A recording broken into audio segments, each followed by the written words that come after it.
Raise your hands if you like to shop at Target.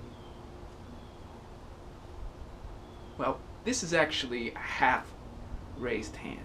A fully raised hand, well, I don't know if you can see it, would go like up here. But a half raised hand is about right here because my relationship to Target is a little bit idiosyncratic. When I've been cooped up in the house all day, staring into my computer, typing, working, I like to go on a walk, and there's a Target nearby.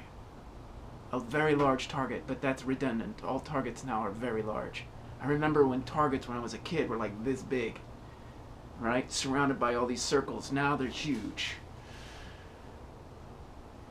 And I will just stroll through the aisles and look at everything. Just the cornucopia, the plenitude, the superabundance, the panoply of goods and artifacts.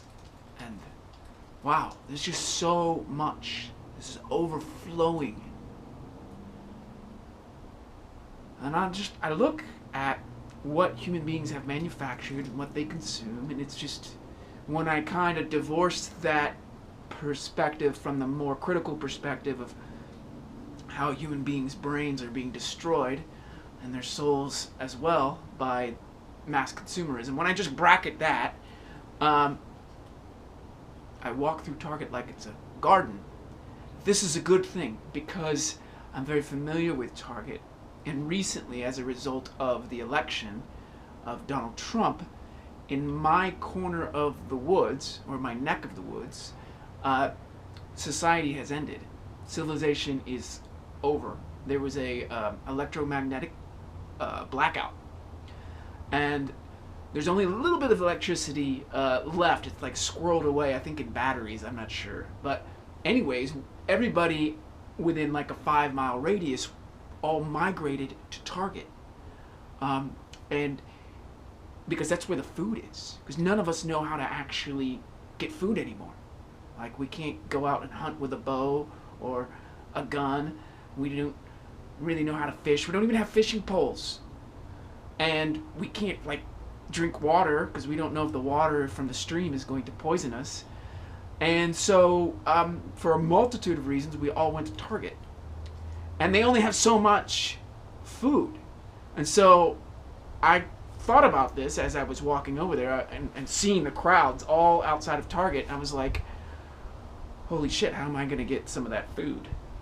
So I came up with this brilliant idea that I would offer my services as a thug, as a sort of a policeman, to control the people who wanted food, and then I would be rewarded by food from the managers of Target. And so that's what we did, you know. This is one of the unpleasant after effects of the election. I don't know what it's like for you in your neck of the woods. I'm surprised that I was able to smuggle this video out to you. It may be that the end of civilization is everywhere and affects all of civilization, or maybe the end of civilization only just affects my neck of the woods. So it's the end of my neighborhood civilization for 5 miles around Target. Anyways, I beat up a lot of people with those aluminum bats, and I got food for it. What else can I say? People are dying in the parking lots because they never learned how to find their own food in a state of nature. They were born into a system where they had to simply pay with cash or credit or whatever for the basic essentials that the earth provides free of charge. So, you know, water, land, resources such as wood, rock, dirt, all this stuff is free. But of course, human beings charge each other for it, which is really strange. In a found state, nature just provides everything freely. But, you know, human beings come in and they monopolize everything and then they sell it to each other and it becomes a form of servitude.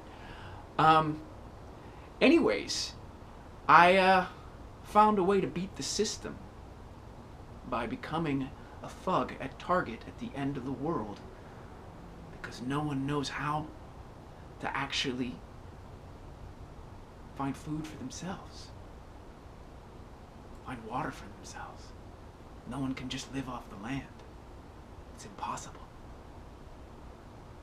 It reminds me of that movie Total Recall, where on Mars the government controls the air, and that if it wants to punish the people, it can just turn off the air because it owns the air.